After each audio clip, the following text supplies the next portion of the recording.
Dragonheart is a 1996 fantasy film directed by Rob Cohen, starring Dennis Quaid, David Thewlis, Dina Meyer, and starring the voice of the incomparable Sean Connery. Jim, the connections to Game of Thrones here, obvious. Dragons. It's right there in the title. Yeah. You can't. And hearts, right? Dragons and People hearts. in Game of Thrones have hearts. Yeah, and Daenerys ate a whole one in this first season one. So Horse hearts. unlike Reign of Fire that likes to bury its Game of Thrones connection under the lead, it wears it front and center. Talk about your history of Dragonheart. What do you think of it, et cetera, et cetera? I can't remember ever actually having seen this movie, but I feel like I this have. in the theater? No, definitely not in the theater. Wow. Okay. If I have seen it, it's on TV, but I almost feel like this is one of those sort of osmosis 90s movies for me. Like, right. I never caught all of it. I caught clips, and my friends talked about it, and I just sort of feel like I have a shared experience of this movie, even though I've never seen it. Mm-hmm. So that's kind of where I came into this movie from. And I watched it the first time for the live watch, and I thought, man, this is an awful movie. I really hate this movie. And then on my second watch, I'm thinking, no, I don't hate this movie, and it's not an awful movie. It's kind of just like a 90s mid-budget movie. Yeah, and at some points, some of it pretty good, but at some points, the quality just inexplicably falls through the floor. Yeah, and it's sort of miscast, and the tone doesn't quite hit right, but that's kind of 90s mid-budget movies in a nutshell, isn't it? Yeah. Like, unless you were doing really stellar work, which it's funny because Amazon wanted us to roll directly from that into Jurassic Park, which is a stellar 90s movie. Yeah. Unless you're doing those kind of big-budget films with amazing directors, then this is kind of what you get. And I don't think it's awful. I think it's mediocre. Yeah, and I'm kind of the same opinion. It's a fun kind of 90s movie, and it has a lot of those fun, like, has a lot in its DNA in common with, like, Robin Hood, Prince of Thieves, and some of the other, medieval misadventures of the late 80s and 90s. But I started reading more about the making of this film, and I started feeling bad because I feel like the person who wrote this Charles Pogue character, really had this idea of making like a modern day classic fairy tale in the vein of like a Princess Bride, something that all ages could enjoy. Unironically, it would teach like some positive morals, and it would actually have like a strong narrative arc for the hero to go through. And they hired this Rob Cohen guy to direct it, and he just went Guy Ferrari on some of the aspects of this project. And they, like you said, miscasting. The guy that they wanted to attach this project was Liam Neeson. Yeah. And I think about and nothing against Dennis Quaid, because I like Dennis Quaid as an actor, but as soon as I heard that, I'm like, holy shit, the character of Bowen would be twice as good just putting Liam Neeson in there, because he's not struggling with an accent, he's not struggling with this weird gruff Batman voice. He's just believably this knight of integrity and honor. And I just feel like when I see things like that, and we'll talk about this later in the podcast, where I see things where, it's not like a massive missteps, although there are one or two scenes like that, but you think of like a tweak here and there, and this could have been like a classic movie, and it wasn't. So if you're not familiar, if you're like Jim and you just kind of are vaguely aware of Dragonheart, this movie came out in 1996, and it's about a knight who is one of the last that holds the old Arthurian code of chivalry and honor, and he's trying to instill this into a young boy prince, a very a young Prince Joffrey type. And remember the old code. Then you'll be a greater king than your father. Because his father's a real shit, and the son is wounded in this peasant battle that his father is fighting. And Bowen, the knight, and his mother, the queen, who has great respect for the ancient ways and the weird quasi-dragon religion they have in this universe, take the boy to be saved by dragon magic. The dragon infuses half of his dragon heart with the humans in some magical process that sustains the boy's life. But then the boy turns into a real shitter, and he doubles down on all of his father's policies. engages in some slavery, some torture, some mayhem, attempted rape, and those are the stakes. Those are the stakes, and who's going to win? Is it going to be the knight and his old code backed by dragon magic and the last noble living dragon on Earth, or is it going to be the shitter king? Spoiler alert, in real life, the shitter king's won. We have no more dragons. We have no more men of honor. We're living in these modern times where those concepts are laughable and silly. So we know how it ended, but this is a reimagining. Like if we still had cool dragons that sounded like Sean Connery. Okay, deep dive incoming. All right, let's start with the themes of this film, because I think like the central one is this idea of, like you said, the old code versus essentially people without honor. Social Darwinism. Yeah, they're saying all modern people have no honor. There's nothing good left in this world. Yeah. Everything that was good that ever existed came from our past, and we have no hope. And somehow this old ancient being, this dragon, is going to give us hope back. Right. I reject, on the face of it, this entire assertion. Sure. That anything was ever better in the past. Right. Nothing has ever been better than it is right now, and nothing Categorically, will certainly not ever be better than it is in the future. So, like, the idea that somehow these noble men existed and weren't playing on their own terms is, in my mind, completely ridiculous. And the only reason that people think that is because they were so fucking busy surviving at the time. They didn't have time to deal with the injustices and the harsh cruelties of the societies that existed then to actually give enough of a fuck to be, or to have time to do anything about it. Well, especially because, like, I do think there's moments in time where things are measurably worse, like mid-40s Germany.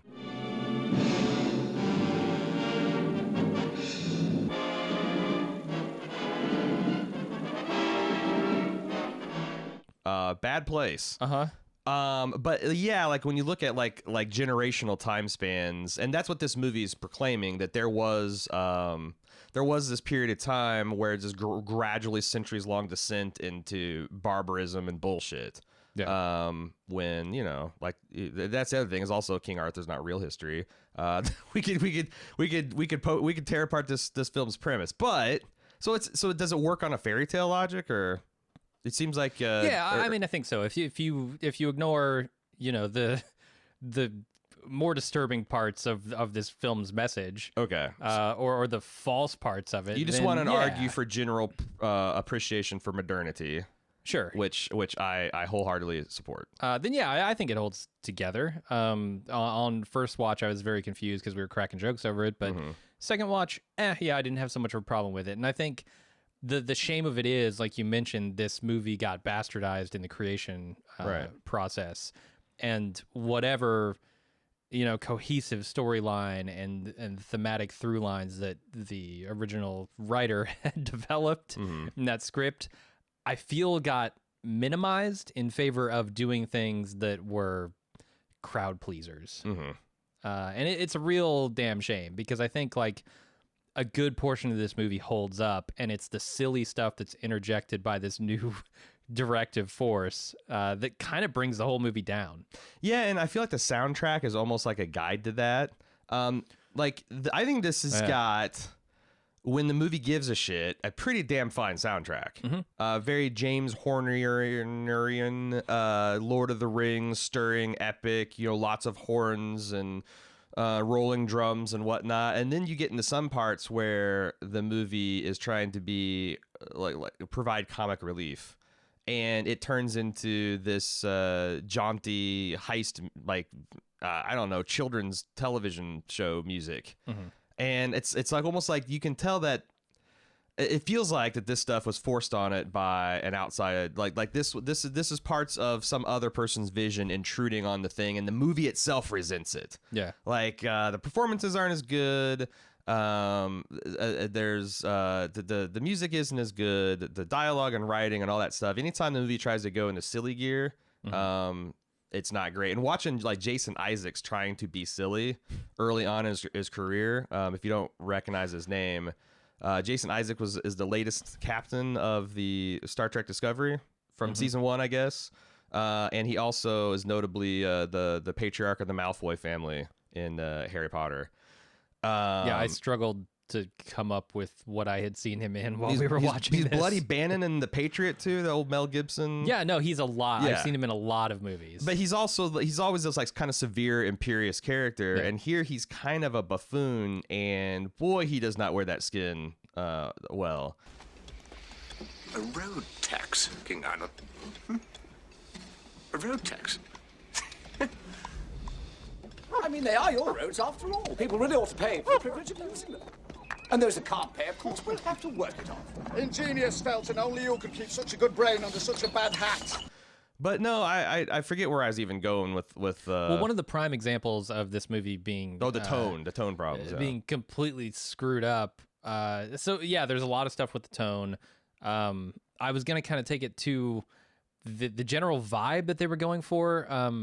In the original script was kind of one that was more serious, and one that found Bowen over the course of his scams with this dragon feeling more and more guilty about what he's doing, and how the new creative crew that took this over completely undermined that by making some small changes that were pointed out to them as being crucially stupid changes, right, that make zero sense in context. And this guy simply didn't care. Yeah. Well, the prime example of that being this river town, river village, whatever you want to call it, with swamp all town. of these I think pigs. river is generous. It's River a swamp is very town. generous. But it has all these pigs walking around in it, right? Yeah. And when I watch this for the first time, I'm thinking, okay, when they do this turn and they see this dragon down, and they're like, meat.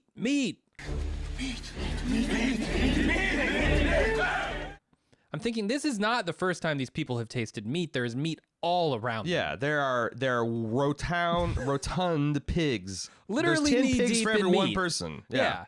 And maybe they're the king's pigs, but if you're starving, if you're choosing between cannibalism, which is where that's where they go by the end of this scene. Right. And so I'm thinking, is this really your idea of meat here? Doesn't make any sense. And apparently these pigs weren't originally in the script. They weren't meant to be there. And when they were put into the film, this Pogue guy says, look, this doesn't fucking make any sense. Right. These people are yelling about meat. They're starving. They're turning to cannibalism at the end of this scene. Right. And they have readily available meat all around them. What are we doing here? And the guy just said, nah, fuck it. I don't care. And they're barely making the point. Like there's a single throwaway line where Sean Connery's dragon, Draco, as he springs into flight, ponders, When you squeeze the nobility, it's the peasants who feel the pinch. like, are you really making things harder for the shitty king or his people? But like they were going to originally in the script show you that as he works his way from village to village, these set pieces, they get That's poorer supposed to and be- poorer, and the dragon is kind of like testing him, and Bowen is you find his conscience being pricked leading up to this big set piece at the starving village, and they completely undercut the themes they're trying to build there of like, what does the old code mean? The old code means shitting on the brutal king at the expense of his people. But they completely lose that plot. And even the one point they're making as a gag that these people are going to be angry and want to eat the dragon slayer if they can't eat the dragon is undercut by the plethora of fucking pigs. Right. Yeah, the movie becomes a mess when you start interjecting things that don't belong there. And to your point, about the tone, I felt like the tone was mismatched through most of the film. Anytime they go extremely silly, like this road toll thing, I don't even really know why the road toll thing needed to be there. Did we not know that the king is evil enough? Right.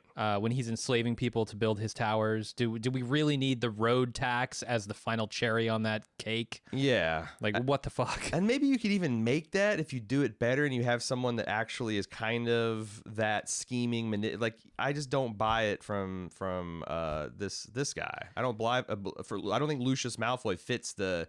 Like, oh, someone's going to throw a ridiculous suggestion as something that would be so far over the top that no one would ever seriously consider it, and that actually is his springboard for a solid idea. It's so fucking forced and weird and not done particularly well.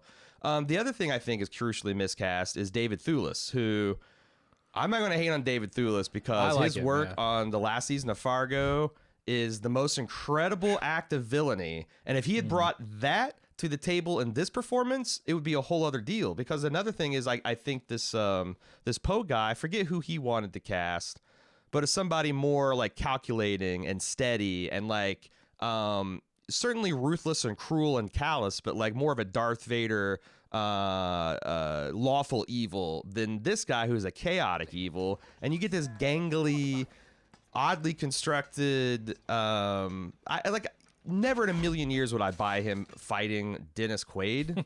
If you put Liam Neeson on the other end of that sword, it would be like the most egregious mismatch since like the climax of the Matrix, or not the Matrix movie, climax of Commando. Right. Bennett versus Matrix. Like, you know, you got Arnold Schwarzenegger, a literal Greek god, versus a guy like a 45-year-old softball coach.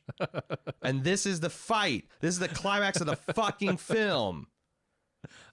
So that's what you got. And this, like, David Thewlis is good. He's very young. He's not seasoned. He's gangly. He's got this manic, weird, chaos demon energy. And just, it is a counterpoint to Dennis Quaid's The Old Code, but it just feels silly and goofy. And every single time they're in a sword fight, it's like, so this guy trained him. He should be kind of roughly equal. He's a lot younger, but like the first time they fight, Bowen just fucking hands this guy his ass until he gets some kind of emotional advantage over him. I don't know.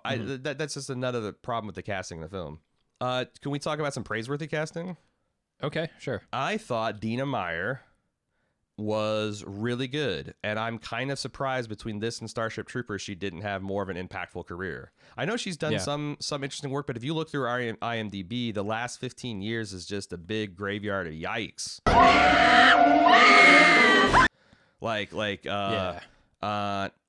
Sci-fi original kind of level yikes. So much so that she's back to doing Starship Troopers sequels in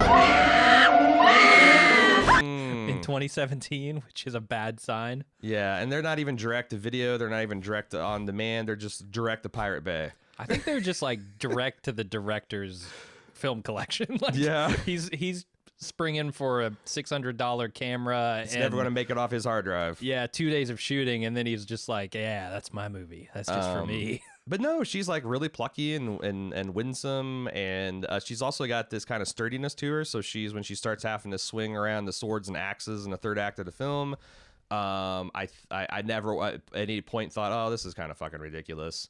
I really liked what she's bringing to the table. No, I'm with you, and I. One of the most baffling things about this movie is what they do to her hair, because Dina Meyer has amazing hair. Yes, she does. And they cover it up with I don't know if it's meant to fit her better into the times, but it's basically a haystack that they put on her head and spray paint red. Are you saying she's wearing a wig, Jim? Oh, yes. When she wasn't wearing 5 pounds of shit? Yeah, right. She's definitely wearing a wig, and it's one of those wigs where sometimes it looks almost passable, but then other scenes, it's, my God, look at that wig. Well, and I think that's the one maybe misstep of the original script, is that Pogue had wrote these characters, Bowen and Dina Meyer's character, I can't remember her name, the village Kara, the village rebel, as falling in love. Yeah. And I'm like, I didn't see any hints of that in the original script, and the way it was set up, where you've got this, already old past his prime knight observing this battle where there's this girl, and maybe she's 13, and 12 years later, I just felt like, also, I don't know, it is a Sean Connery movie.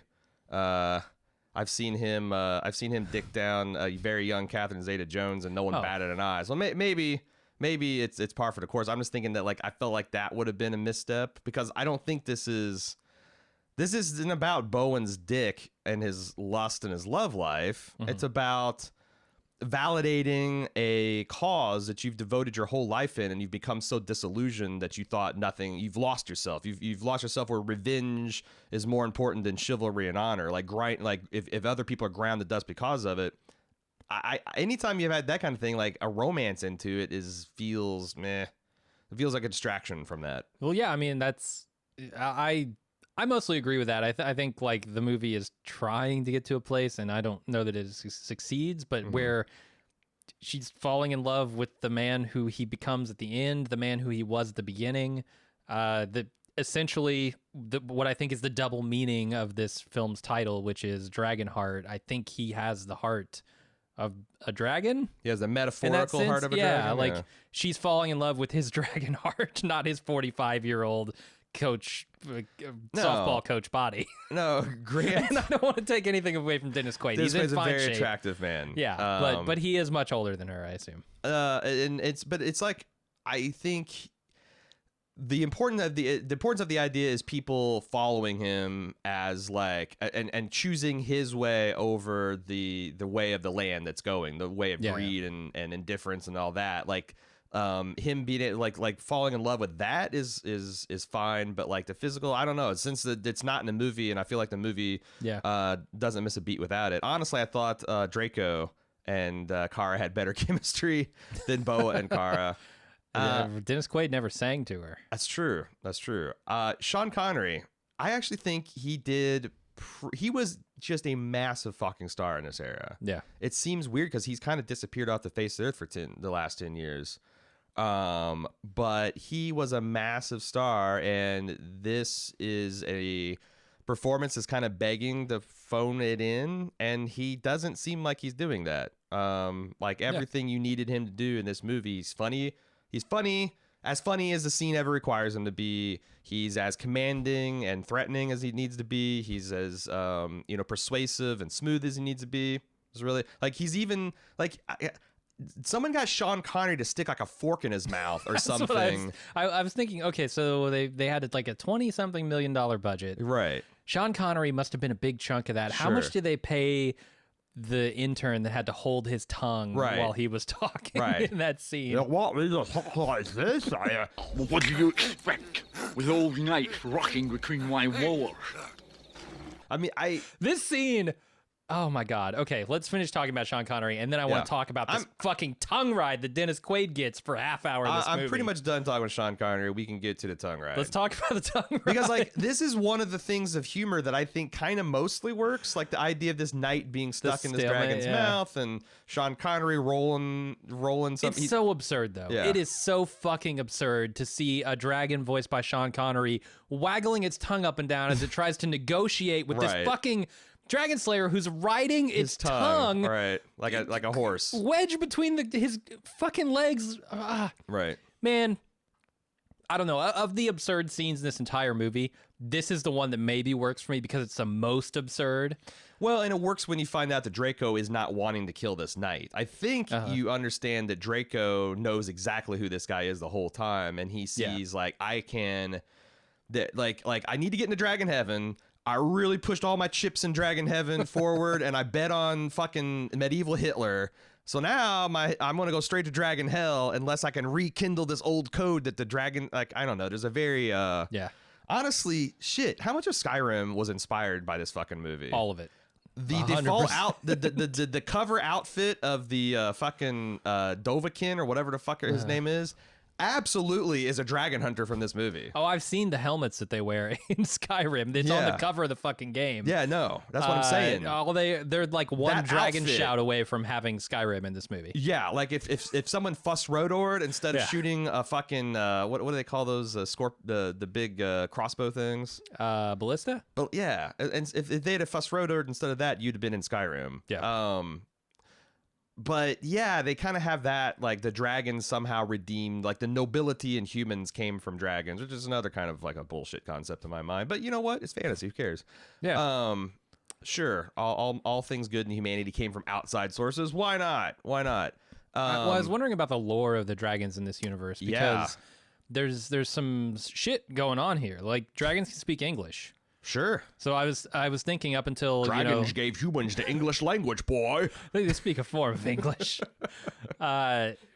So at some point I was thinking, okay, well maybe the dragons mixed with the humans enough to where they picked up the language. It seems almost like we may have gotten our language from the dragons potentially. Well, except for Sean Connery tries to pronounce his name, and I think you're going to get a whole bunch of Dovahkiin type growls and grunts and all that, and then he had an arm attack.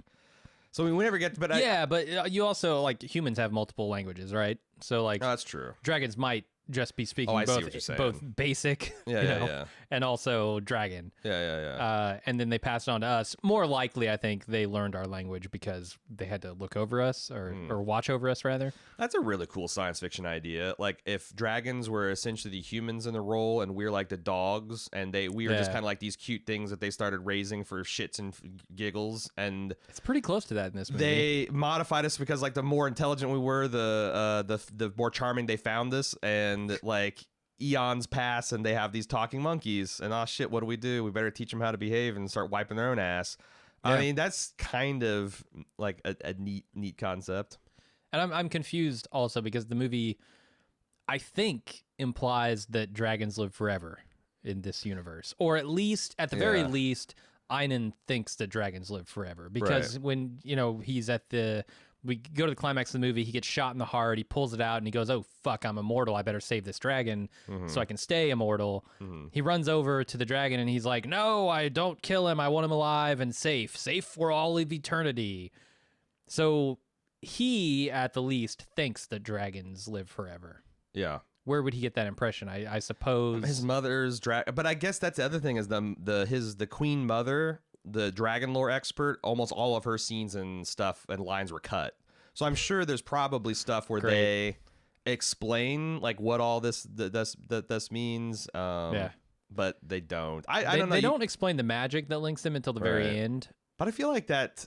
The concept of these linked identities where one person feels the pain of the other and they're like their sensories are, I feel like that's a well enough established fantasy concept that I've rolled with it. It seemed to bother you a lot more than me.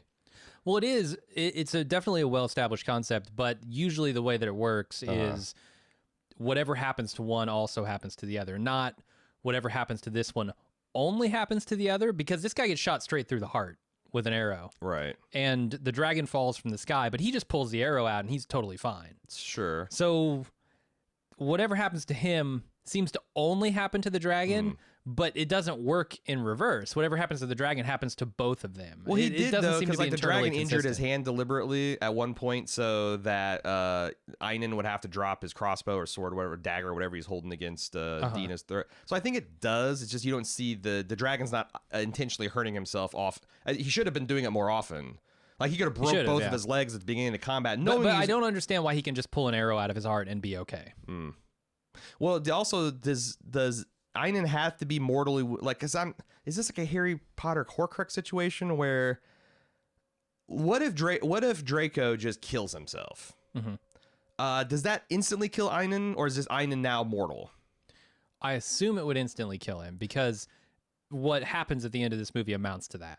Yeah, but he had already taken massive mortal damage. Like he'd fallen for 5 stories, he'd gotten stabbed through. So like, what if that? Right. That his Dragonheart. That's why I'm saying it doesn't seem to be a two-way street here. Completely parallel. It seems like there's something that affects the dragon when it happens to Einan more than the other way around. Yeah. And I don't know if that's intentional or just kind of an whatever on the part of the filmmakers. Because I guess if at any time Draco could just have killed himself, I mean, there's an argument that he should have had Bowen just run him right through. But I guess the other thing is the dragon wanted to make sure humans was redeemed, and he needed some leader like Bowen that he could leave and trust. He did need to change the heart of Bowen at that point, because it's amazing what it takes to change his heart. How little it took to change the heart of Einan. Right. Because it's hilarious to me that Einan goes into that cave with his heart pierced, and the dragon gives him half the heart. And as he's being fucking carted out on his, what would have been his deathbed if not for this heart, he looks at the slaves and he's like, "Yeah, I think they should rebuild my fucking castle for me." Yes. Like he has not even begun to recover yet, and he's already broken his oath. Yeah, and that's the thing. I thought that's another thing they misplayed. Like Bowen's rage against the dragons, they should have made the boy less of an obvious rotter. Like, that should have been a big reveal at the end of the movie, was like, when he's talking about the betrayal of the code, and he's like, "I never believed in your fucking code. I wanted you to teach me how to fight, and this is how I used you." But we fucking knew that, because from the very beginning of the fucking movie, this boy Prince it's like he's acting like King, like Prince Joffrey, and like Tyrion is trying to teach this kid, like, hey, you know, a peaceful people and a prosperous kingdom. That's what you want. That's your goal. And this boy is like, okay, whatever. But he's acting like Joffrey. And then when Joffrey becomes king and starts raping and murdering and pillaging, Tyrion be like, you've betrayed my teachings. Like, what, dude, you're just fucking obtuse and oblivious. And I felt like they could have done that. Yeah. Maybe they needed 15 more minutes where they show like I don't know. I think they could have just played the boy as if he was an unironic disciple of Bowen, and then it's just a genuine betrayal that Bowen doesn't find out until the end of the movie. No, I think you're right. A couple 10 more minutes on this movie in the beginning would go a long way toward selling that betrayal, that relationship between these two people. A lot of shit that just doesn't quite make the cut in this movie. Yeah. I want to talk about some of the things that the movie struggles with because, well, let's talk praise. Special effects on the dragon, I thought, were of the era. It did seem like basically Jurassic Park era technology. So it's not. I don't think we're still a few years away from like the Matrix and Lord of the Rings and Phantom Menace, but we like in this era, this is kind of like state of the art. But what's incredible is I think Jurassic Park holds up, but one of the most visually impressive scenes in the original movie when I first saw it was when, you know, the character Grant sees the big Jurassic Park, like the big field of brontosauruses, apatosauruses, diplodocus. I don't know what they fucking call brontosauruses nowadays. The long necks, the vegisauruses, and everything's kind of like in harmony, it's grandeur. I think that scene looks like shit. Because they're very obviously low poly dinosaurs with poorly textured skin and bright fucking sunlight. And that's one of the hardest things to do. But it does. And unfortunately, Draco in 90% of his movie is a Jurassic Park dinosaur with wings that breathes fire that is in full fucking daylight. And it's a little rough. It's a little rough. Yeah, a little rough, but not. But they didn't fuck it up. Rough. They didn't like someone. No, I've seen worse. I've seen much worse. People gave a shit. The people that were animating Draco, and by and large, they did a good job. What's our opinion about the wrinkle in this movie? Seems to be that dragons only breathe fire through their nose. Okay. Like, I mean, if you got two glands that kind of combine chemically to create fire, which I'm not even sure that's how this dragon works. But a good place to separate those things is left and right within nostril. two nostrils. Yeah, that's true. I feel like that's actually just sort of a natural evolution. So you're taking thing. Rain of Fire dragon physics into Dragonheart? Okay. Yeah, how else would it work? Because I'm thinking like, yeah, unless dragons evolved like a separate nasal and mouth passages, well, of course, a lot of scientists would say that'd actually be good evolution because the only reason we fucking choke was to try to pass the life-saving air through the same tube as we pass the life-giving water and food. Now add fire to that. Yeah. What if you shot fire through your throat? Yeah, like who the fuck merges on the lane going to the lungs and the stomach, man? Separate those tubes. But yeah, maybe dragons are ahead of obviously ahead of humans on evolutionary scale. That's how evolution works. And yet we kick their ass. You have endpoints. Evolution's working towards ever advancing endpoints, and no, that's not. Go back to school. It's true. Eventually, we'll all become dragons. So the almost everything else is pretty lackluster. Like the Dennis costuming, Quaid's accent. The Dennis Quaid's accent, which is not an accent so much as it is an affected voice. Yes. Like he seems to just put about two dump trucks worth of gravel into his voice, but only in certain scenes. He sounds like Fozzie the Bear doing Batman. How do I know I can trust you? I give you my work. The word of a dragon. It's worthless. Waka waka. I mean, it's really real weird. bad. Yeah, and it feels like it's not.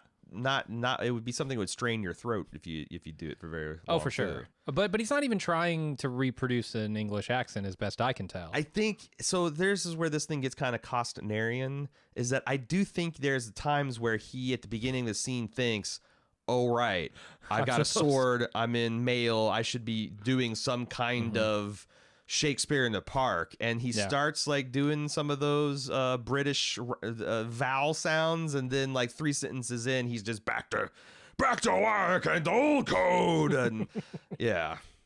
Where again, Liam Neeson just crushes that shit. I mean, it's not actually that hard to do a British accent, Mr. Quaid. All you have to do, really, to sell it, is just change the way you say your R's. Yeah? and you're good. Because I struggle with this. I have a hard time with the British accent. Just change the way you say your R's. How do you don't change don't it? say R. What do you say? Just say like ah. Ah? Yeah, just roll. Let that R just kind of drift away a little bit. Dragonheart. But man, he leans into the R's as much as he leans into the gravel. I don't know. He did. Motherfucking rolling his R's in here. You could if you want to go north of Britain, All right. or north of England. Yeah, I don't know. I hated basically everything about the casting of Dennis Quaid. From he doesn't strike me as this kind of knight. He doesn't do any kind of accent. He's a the Han accent Solo, he does not do an is Obi-Wan bad. Kenobi. Yes, I agree with that. Also, I just have like Dennis Quaid is the most generic milquetoast of 90s actors, in the same way that Kevin Costner is milquetoast of 90s actors, and Richard Gere. They're in my mind Hot takes. 100% interchangeable in any of their films. You almost wouldn't even notice because they look so generic, they sound so generic, they act so generic. You could take those takes, put them in a reactor, and power a remote spacecraft with the heat coming That's off what of I'm those here takes. for. That's what I'm here for. The hottest of takes. But But am I wrong? Am I wrong? Don't they all just kind of have a similar face and affect? And I would like you to challenge you to name put- 3 Richard Gere movies. there's that one with the Julia Roberts. Yeah, the Julia Roberts one. That yeah. other one with Julia Roberts, and that other one with Julia Roberts, right? I don't think he was in that many movies with Julia Yeah, Roberts. he did. That's all he does is Julia Roberts movies. Here's something. Yeah. Look at any of the peasant battle scenes, actually, but the one in particular is like, look at what I is have going on in to? the background. There are literally guys just running in circles, trying to find extras to fight with, not finding, oh, maybe I'll run and get the, oh, no, this guy, oh, okay, I fucking lost in tall weeds out there. And it's so funny because you combine that with, like, look at all the different implements they're using. Like, there's several times where, like, people are simulating peasant life, and this guy's got this, like, carefully constructed medieval sigh that probably was signed off by some British fucking historian, and he is, like, waving in the air like he's trying to flag down a helicopter. There's people that have, like, okay, fine, some peasants, all they got is 10-foot long sharpened sticks.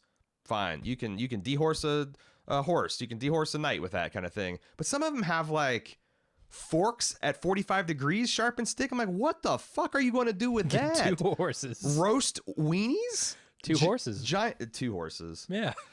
Sit it down right between a couple You know, of it's charging better horses. piking 1 horse, piking 2, and wait until that You know it. 1,000 pounds of horse and metal hits that 45 degree wooden arc, man. It's going to support that weight like a champ. It's questionable. All of the fighting is bad. Like even the main fighting, the stuff that is meant to be focused on, is laughable. Look at King Einan's Hall, which I think they used a real dilapidated castle to film inside. Okay. But they rope everything that's unsightly, which is with the shittiest looking red velvet curtains that look like they're hung from enormous Walmart style curtain rods over vast sections of the set. Yeah. And they're not hung straight. It's just like they ran out of budget. The B unit just didn't give a fuck. I'm not sure what exactly happened, but it's kind of fucking hilarious. Building up to the most absurd set of all time, which I lovingly refer to as Bonehenge. They go to, I think, where King Arthur's castle, Camelot, should have been. Yeah, Avalon, sure. And they are on this thing, and there's this ring of towers that look exactly like circumcised penises. Mm-hmm. Of various sizes, and of course Arthur's is the biggest one, and it starts animating and talking, Right. giving the code of the bone. It is. The bone It is code. truly ridiculous. The old looking. bone code. Like, man, I feel like who submitted this sketch, who looked at it and said, yep, I'm gonna build a model for approval, who signed off on that model, and then who actually built it without anyone actually saying. Maybe they did. Maybe they said, like, are you sure you want to make this a big monument to the male phallus? And he's like, yeah, I need my pigs. I need my bone hinge. This movie falls apart without those facets, man. And they're like, all right. I mean, I thought I understood movie making Rob Cohen, but you directed Triple X and the Fast and Furious, so. Oh, did he? Yes, he did. Wow. Yes, he did. So there you go. You gave that man a gentle medieval fantasy hero's tale, and he fucking threw Vin Diesel into it. The other thing that we forgot to talk about when we were talking about the tongue ride scene. Yeah. During the live watch, you questioned, when the hell did we lose Gilbert, the brother Gilbert? Because at some point, Brother he Gilbert just gets falls off the bored. map and then just shows back up in that pig scene. He is behind a berm composing a sonnet late at night to how long this this battle between the knight and him is going to last. Then he disappears until he comes back at the pig farm. Here's what's happening. Because I watched this again. So he, at the end of that scene, after he's composed his sonnet, or maybe he's like halfway through, he turns to the camera and he yawns. And he falls asleep. And he misses everything. And of course, then... And so the negotiation is still happening, right? And then like they come to this agreement, and and apparently when they come to the agreement, the dragon and Bowen, they just take off and leave Gilbert there. Right. Which I guess tracks through the movie because Bowen doesn't want him there. Yeah, Bowen's kind of like, just get the fuck away almost the entire... So, okay, that makes sense. So they just leave him sleeping in a field, and eventually he wakes up, and they do play that back in the movie. Like when he comes back to the pigs, he says, I saw him kill almost 2 dragons. Yeah. I didn't actually see the death blow, but I assume on that second one. So I feel like it tracks. It was just kind of funny that they leave that character asleep behind a rock in a field as the other characters go off and have a big adventure. And then the other guy instantly comes back and vouches for, But I guess like the guy did kill a dragon. Like, I wish I'd seen how he'd killed the dragon, because it's hard for me to believe that an unarmed man, well, not an unarmed man, but a man with a sword and a shield can defeat a dragon. I've always had a problem with that in medieval literature. It's like they just do, but like what amount of martial skill with a blade would allow you to take down like a Tyrannosaurus with fire and wings? There's no way. You give me the most divine, you give me a fucking lightsaber. I might be able to kill the T-Rex, but he's absolutely going to take me with him. Yeah. I mean, the fact that this thing can shoot fire is that's immediate death for any human who would challenge it. Like, unless you've invented medieval asbestos, and you can hang with that, then I don't. And that's just a range threat. They've got that fucking club spike tail. They got dagger. Like I said, it's a T-Rex that breathes fire and flies. What are you gonna do with a spear, with an alien spear tail? Before we close, we have frequently remarked about the importance of Dino De Laurentiis to fantasy film and science fiction film. And this Super Serious Film Fest, too. It's been... like 4 out of the 6 movies he's bankrolled. And I thought we'd finally gotten out of the De Laurentiis era. His daughter, Rafaela De Laurentiis, financed this fucking film. Amazing. And Kull the Conqueror and Dune.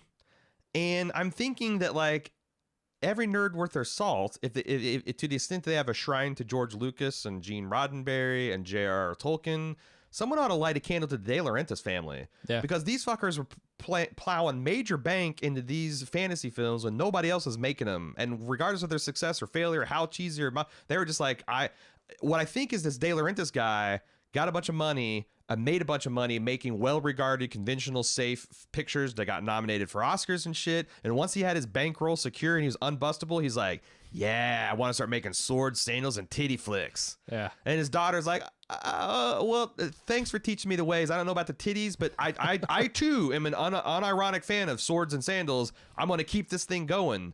It's incredible how much of 80s and 90s, 70s, 80s, 90s geek culture, especially on the fantasy front, comes from this one family. They're like what the Broccoli film is to British spies. These are to Conan the Barbarian and dragons. So give it up to the De Laurentiis family. Thank you for making these films. I wish you'd push back on the pigs harder. I wish you would. I wish you'd have pushed for Liam Neeson a little bit harder, because then we'd probably have reviewed this as a commissioned podcast by now. Anything else, Jim? No, that's it. All right. See you for the next one.